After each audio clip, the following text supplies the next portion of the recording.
Boa noite.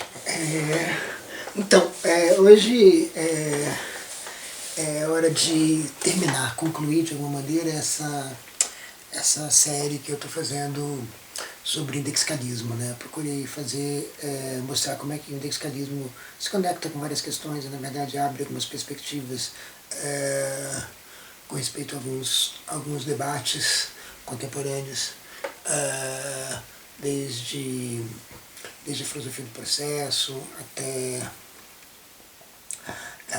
o que é de fora, até a natureza da especulação, até a possibilidade de uma estrutura indexical para referência direta, até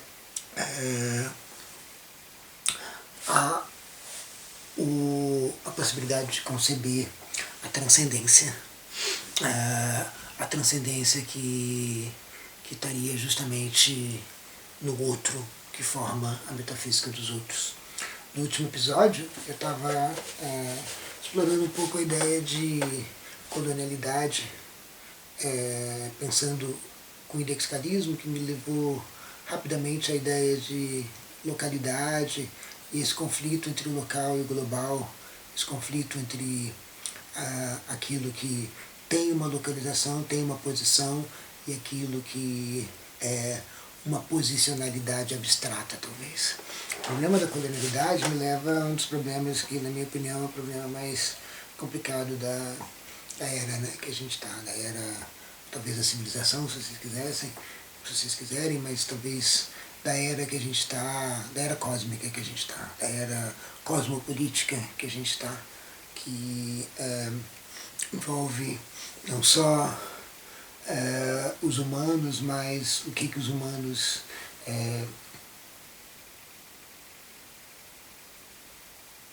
deram vazão no cosmos, produziram no cosmos, através do conjunto de empreitadas que estão associadas a essa vontade de verdade que permeia muitas das ações desses últimos anos, desses últimos séculos da humanidade. Então é como se o conhecimento tivesse dado origem a uma era em que todo o resto tem que estar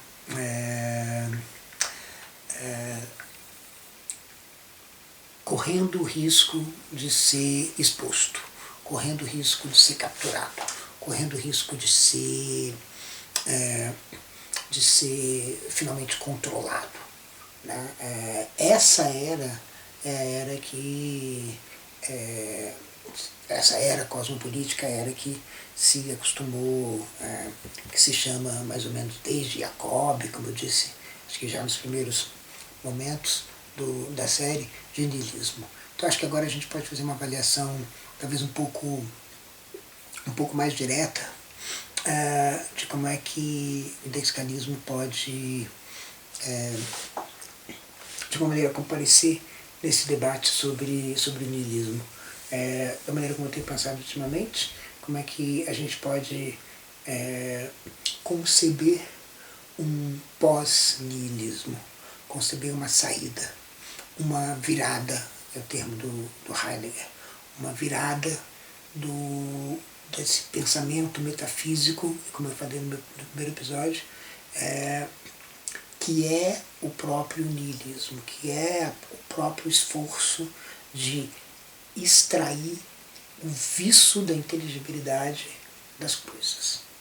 E a extração desse viço é praticamente não só o ofício da metafísica, de todas as suas sucursais, em particular as sucursais técnicas, e a metafísica a gente vê logo a pré-história da inteligência artificial, mas ela é também uma proposta de uso para a inteligência. Ou, para falar de um jeito mais direto, é uma proposta de uma aventura para a inteligência, ou para o pensamento.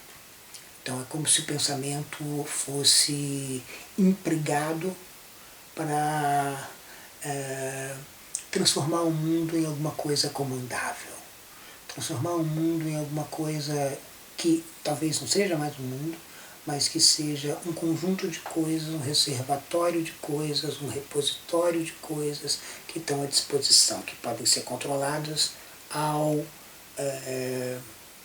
ao apertar de um botão, que podem ser controladas podem ser controladas sem precisar da espera, do cuidado, da proximidade,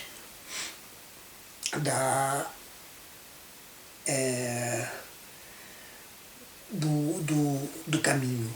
É como se o caminho, a espera, a proximidade pudessem ser substituídas por um botão que se aperta. Então esse botão que se aperta indicaria mais ou menos o caminho, que é o caminho nihilista, o caminho de uma inteligência consumada que transforma o mundo num mundo de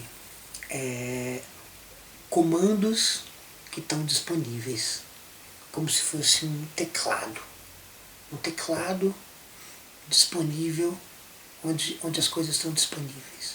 Então, a transformação do mundo nesse dispositivo é também uma espécie de captura dos poderes de fazer com que alguma coisa se apresente, alguma relação, alguma propriedade, alguma qualidade, algum acontecimento.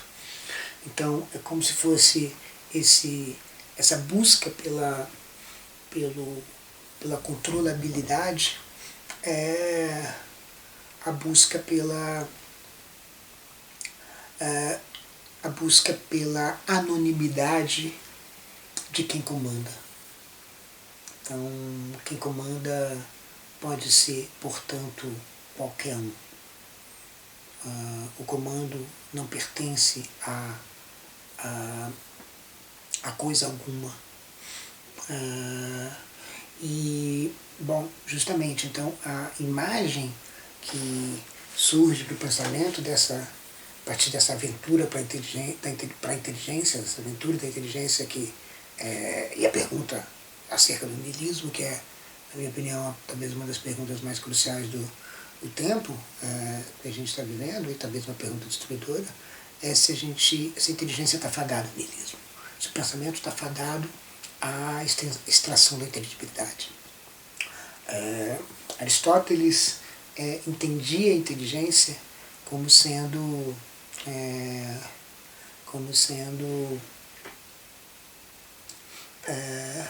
a contraparte potencial da inteligibilidade das coisas. Quase como se aí a gente já visse uma espécie de destino, como Heidegger diria. Um destino de que a natureza vai ser destituída na sua capacidade de se apresentar, na sua capacidade de acontecer, na sua capacidade de surgir no horizonte pela inteligência.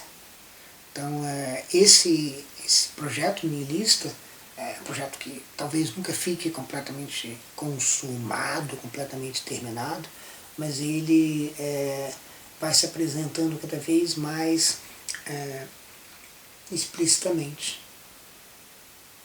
E quando ele vai se apresentando cada vez mais explicitamente, a gente vai vendo as variações dele, claro, mas a gente vai vendo que ele mesmo é um processo, ele mesmo é o processo que vai destituindo as coisas da sua capacidade de se apresentar por si mesmas, vai extraindo delas aquilo que faz com que elas sejam uma coisa ou outra. A imagem de Nietzsche na Guerra à Ciência, da morte de Deus, teria que ser complementada pelo seguinte: sim, há um assassinato, esse nós merece atenção, nós o matamos, mas é um assassinato lento, um assassinato que demora toda uma era. Então talvez a gente não esteja na época em que Deus está morto. A gente está na época em que Deus está sendo assassinado. Esse assassinato é constante. Ele assume várias formas. A gente não sabe direito qual é a melhor e de que maneira, qual é o órgão que vai entrar em falência primeiro. Mas a questão talvez não seja nem essa. A questão é que seria possível mudar de rumo. Seria possível fazer alguma outra coisa. E fazer alguma coisa seria necessariamente apenas ressuscitar Deus. Então o niilismo seria combatido apenas se a gente soubesse ressuscitar aquilo que a gente vem assassinando. Será que existe uma outra deriva? Então pensar no pós-niilismo, que eu acho que é um ponto, uma tarefa central de hoje, e urgente, uma vez que, enfim, a gente está cada vez mais circundado de dispositivos. Essa tarefa é uma tarefa de pensar se a inteligência pode fazer alguma outra coisa. Se pensar significa simplesmente esse exercício da inteligência, que é esse exercício da desterritorialização, esse exercício do desprendimento do local, do desprendimento do singular em favor do universal. Então, em certo sentido, pensar o pós-niilismo de uma maneira indexicalista seria pensar primeiro em como é a relação entre a inteligência e os inteligíveis. Como é que essa relação se dá? E o indexicalismo e a metafísica dos outros propõem a ideia de que o inteligível é bem mais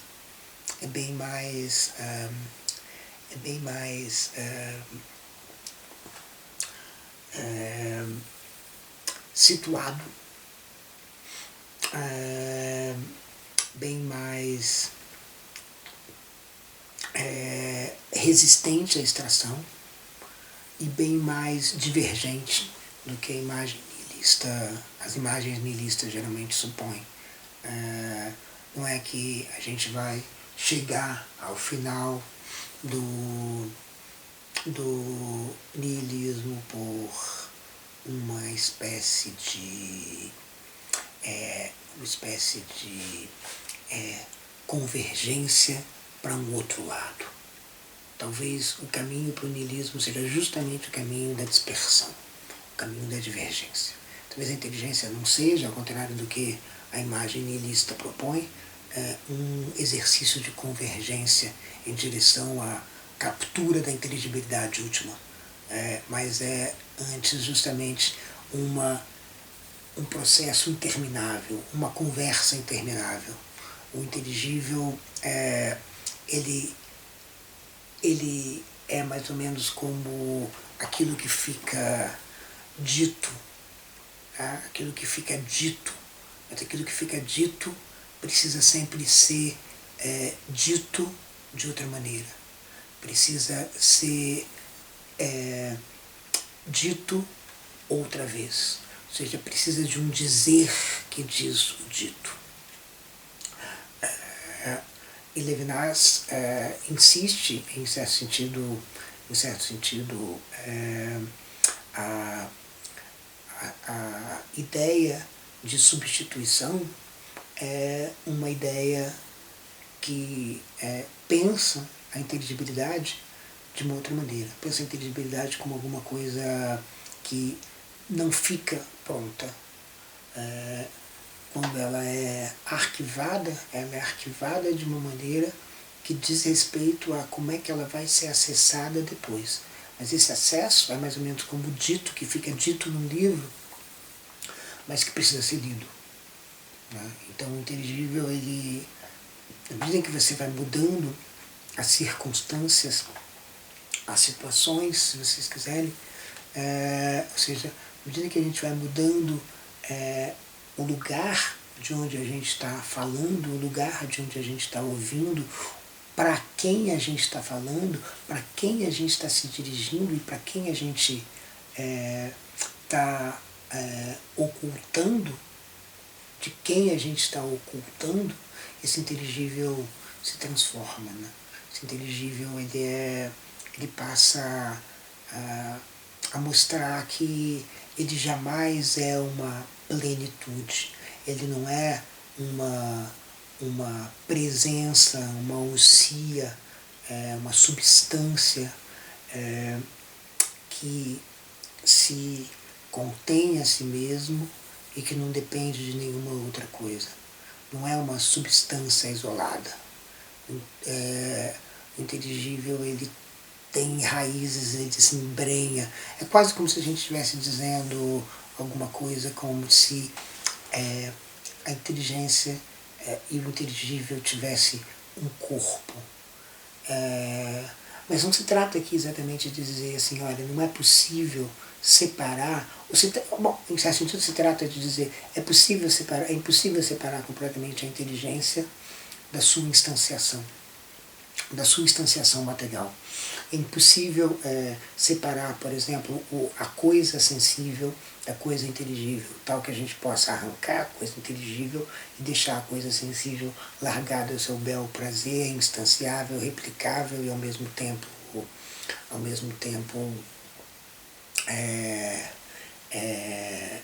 desprezível, redundante. Então, a gente não consegue fazer isso, não porque existe precisamente uma materialidade na inteligência, mas é que a presença da materialidade da coisa deixa um rastro na inteligência, deixa um rastro de localidade na inteligência, um rastro que ela não consegue se libertar, um rastro que ela pode se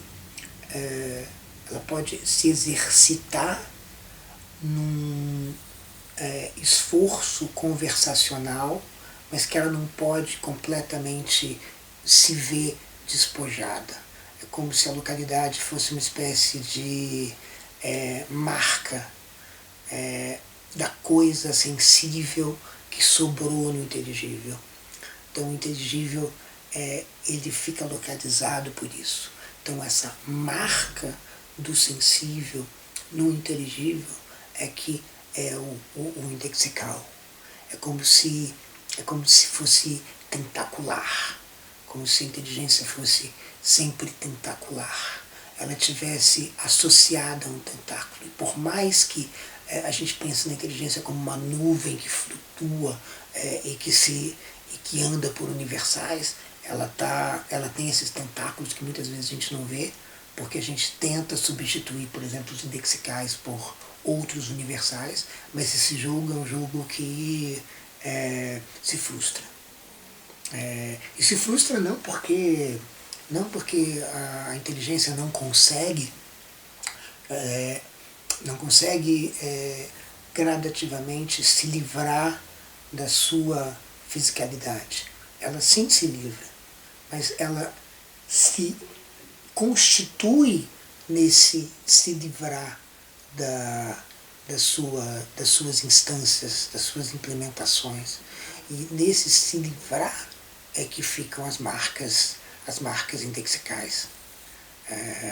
Essas marcas, é claro, podem construir, é claro, localidades, matérias muito diferentes. Mas isso talvez a gente esteja... Isso não quer dizer que os indexicais desapareçam. Significa que os indexicais criam essa fricção permanente. Quer dizer, dito de outra maneira, o outro cria uma fricção permanente na vida da inteligência. E que não é uma fricção que pode terminar em... Não é uma fricção que pode ser completamente limpa ao final, mas é uma fricção que pode ser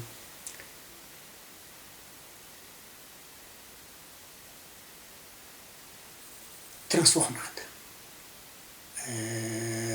O outro interpela, interrompe. Quando o outro interpela, interrompe, é como se o pensamento já se deslocasse. É esse deslocamento que acontece. Porque o pensamento ele vai ter que ser, aquilo que já está pensado vai ter que ser pensado outra vez, vai ter que ser dito outra vez. Então, por mais que a gente transforme o dizer em grafismos, em escritas, por mais que a gente transforme ele em programas, por mais que a gente transforme ele em dispositivos que são automaticamente, são por si mesmos lidos e mantidos sem um dizer, cada circunstância que um programa ao que um programa se aplica é uma circunstância que está em volta de uma nova aplicação, uma nova situação a que esses indexicais se conectam. Portanto, não é que o indexical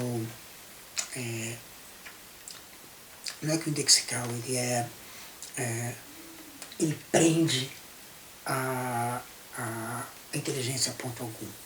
É justamente que o indexical marca uma espécie de destino da inteligência com o outro.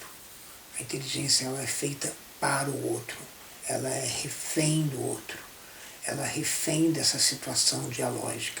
Ela, nesse sentido, é que a gente pode pensar numa ruptura com o niilismo quando a gente rompe com a totalidade.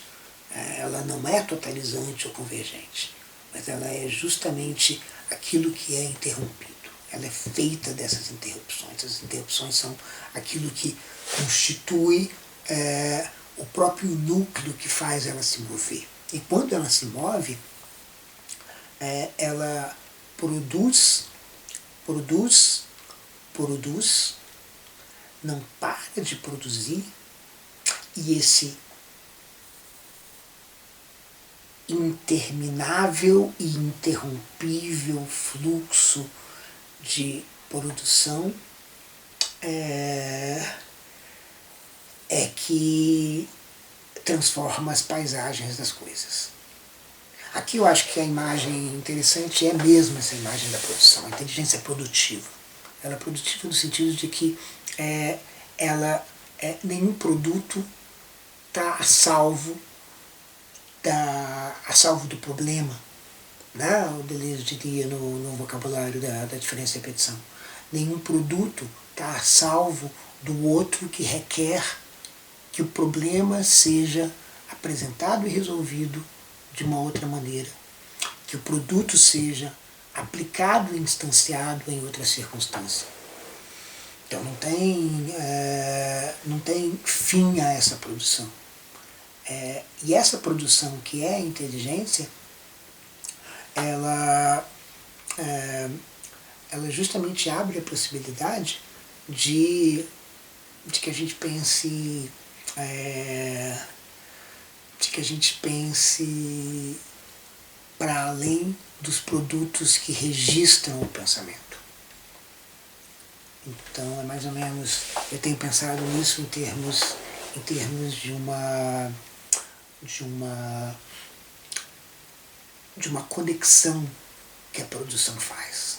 A produção conecta inteligências de uma maneira, e isso é o gesto filosófico, na minha opinião. A produção da inteligência, a produção do pensamento, conecta aqueles que pensam de um jeito completamente movido pelo pensamento, movido pelo processo, pela jornada, pelas idas e vindas do pensamento, pelas respostas do pensamento e pelas insuficiências das respostas dadas pelo pensamento, dado que uma outra coisa surge que altera aquela resposta, suplementando ela, ou seja, desterritorializando ela, tirando ela, obrigando que ela deixe de ser aquilo que ela é, aquilo que ela foi, ou mostrando que ela não é aquilo que ela foi. Então esses vai-vens do pensamento é que conectam, fazem conexões entre produções inteligíveis que de uma maneira diferente dos elos pré-produtivos. E aqui a gente está justamente num terreno que eu tiro em analogia do que eu chamo da anástrofe central de Marx, que é a ideia de que a produção, ela forja, as forças produtivas forjam conexões, que são conexões que já não são mais de comando. A produção, ela é capaz de ultrapassar o comando. A produção, ela é capaz de se livrar da tutela de quem tenta presidir a produção, como se a produção fosse para um certo objetivo de um certo registro, como faz o capital. Como se o pensamento tivesse, o trabalho do pensamento fosse um trabalho a ser empacotado e transformado numa propriedade, num bem que vai ser comercializado e mercantilizado. Justamente. A produção, ela é estimulada, Marx pensava, ela é estimulada por isso, porque ela é como se fosse um potro selvagem, porque ela tem a capacidade de produzir o lucro do patrão, capaz justamente de produzir isso, ela é capaz de produzir ao mesmo tempo aquilo que ela faz com todo o resto, uma capacidade de derretimento, uma capacidade de desmantelamento. E é esse desmantelamento que finalmente se volta contra os amos da produção. É esse desmantelamento que finalmente se volta contra os donos dos produtos. Por quê?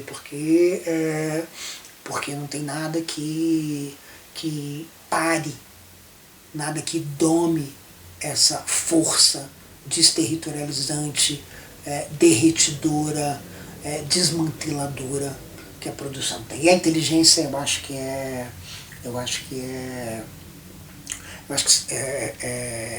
parte disso. E aqui eu acho que é fácil pensar que mais ou menos como se a inteligência fosse o lado hegeliano do que Marx quer pensar em termos de produção. A analogia, ou seja, a imagem, o debate de fato está aí, em certo sentido, mas talvez fosse interessante a gente pensar, justamente pensar de maneira pós-nihilista, com a ajuda do indexicalismo, permite que você pense justamente que talvez essa separação não seja tão grande. Talvez a inteligência seja produção. E aqui eu acho que é crucial a ideia do Deleuze, Guattari e Édipo, de que o pensamento não é outra coisa senão produção, o inconsciente não é outra coisa senão produção, o delírio não é outra coisa senão produção. Esse caráter produtivo do pensamento é que faz com que a gente não apenas consegue imaginar que a gente está representando as coisas para logo depois descobrir que as representações elas mesmas elas são de novo destituídas pelo próprio ofício do pensamento, pela própria diafonia, pela própria conversa. Então não é uma busca de uma representação, controle e comando das coisas, mas no, na sua mola propulsora justamente alguma coisa que subjaz todo esse esforço nihilista de extração da inteligibilidade das coisas. Por quê? Porque essa extração ela é interminável.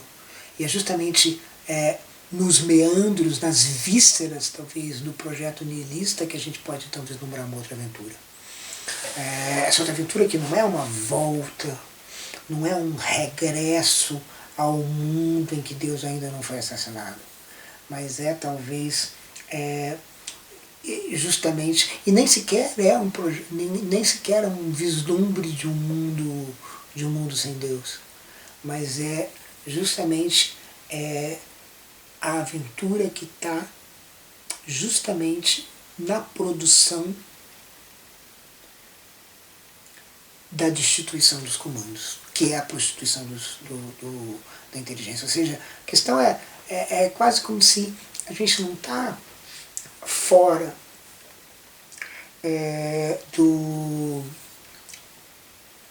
a gente não está do lado de fora da inteligência dizendo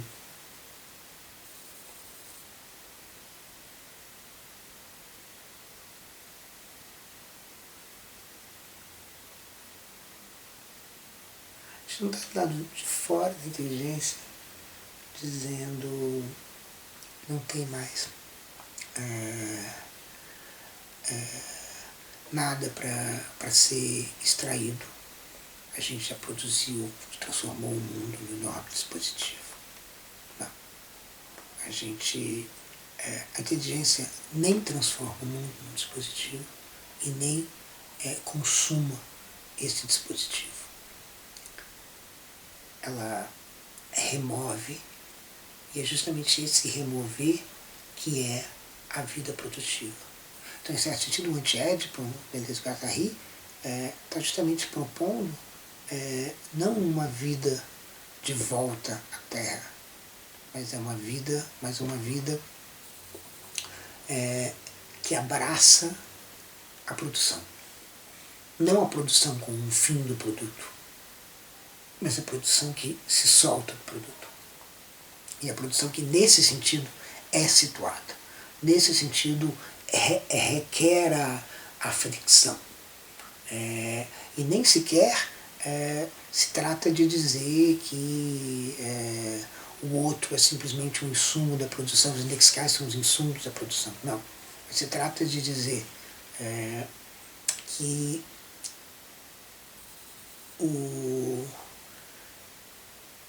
a inteligência é situada, e é situada na divergência.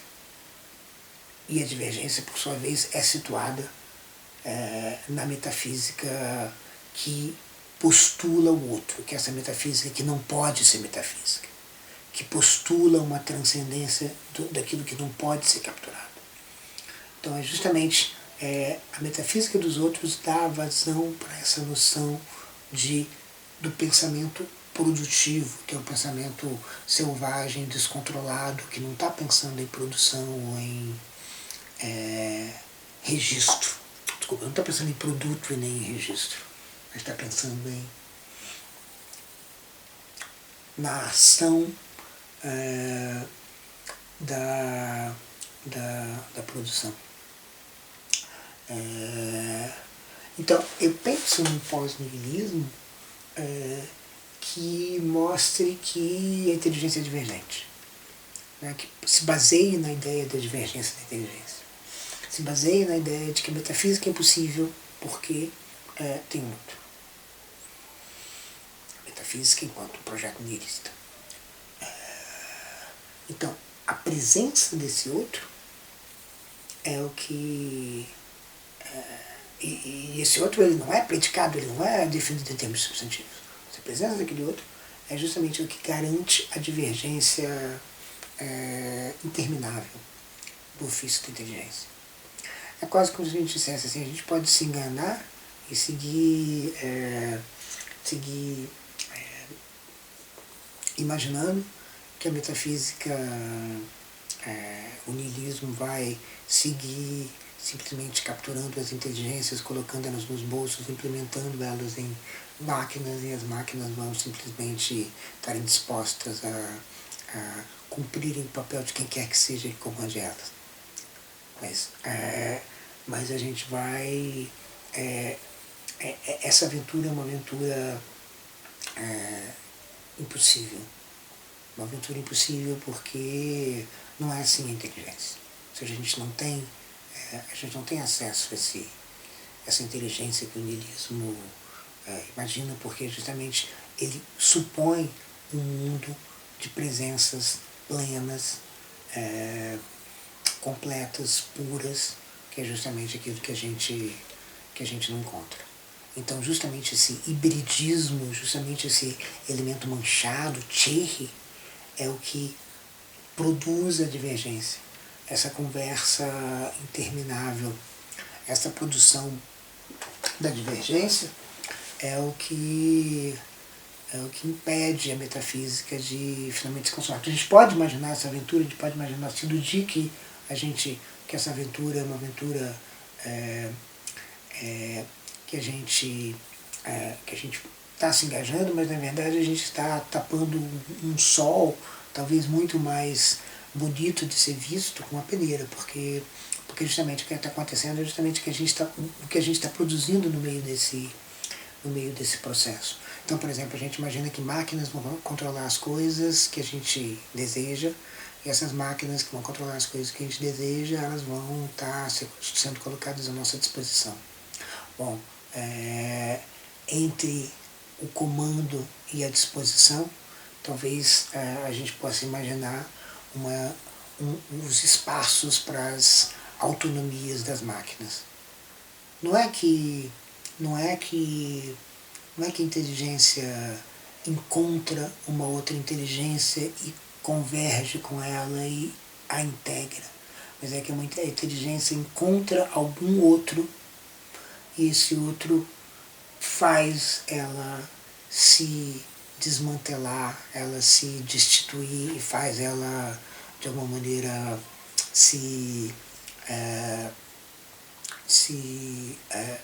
gerar.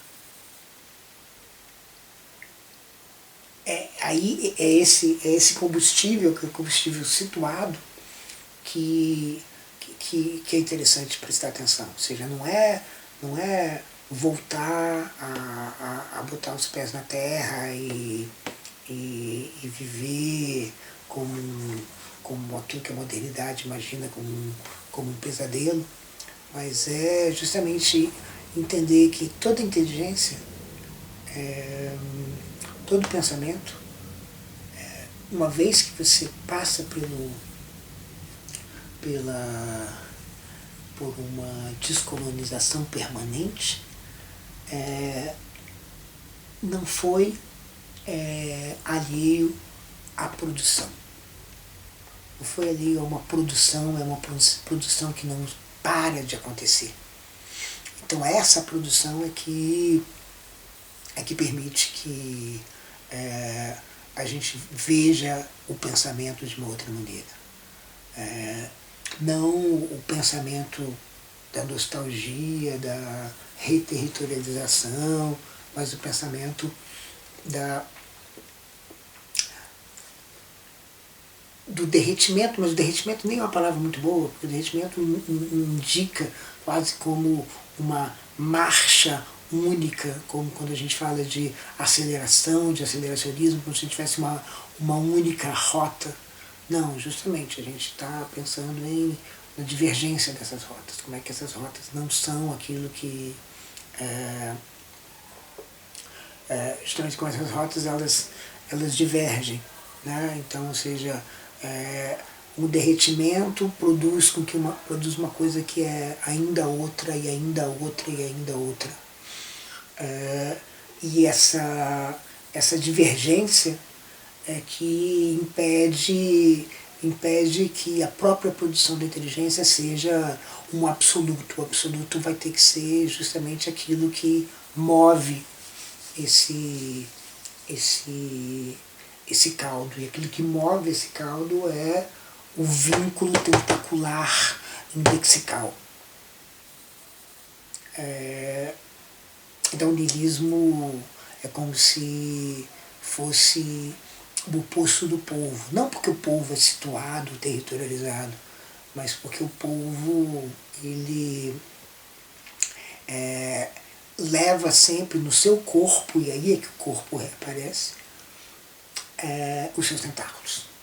Então a inteligência tem o corpo dos indexicais, tem o corpo daquilo que é deíctico. Então é nesse sentido que ela é o avesso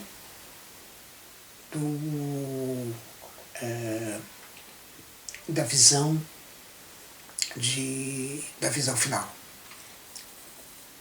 É o avesso da vigilância. Ela é justamente aquilo que escapa da vigilância, escapa da exposição. Então é por isso que ela tem uma relação com o oculto, com o velado, mas ela tem essa relação justamente porque essa relação de claro e escuro, ela é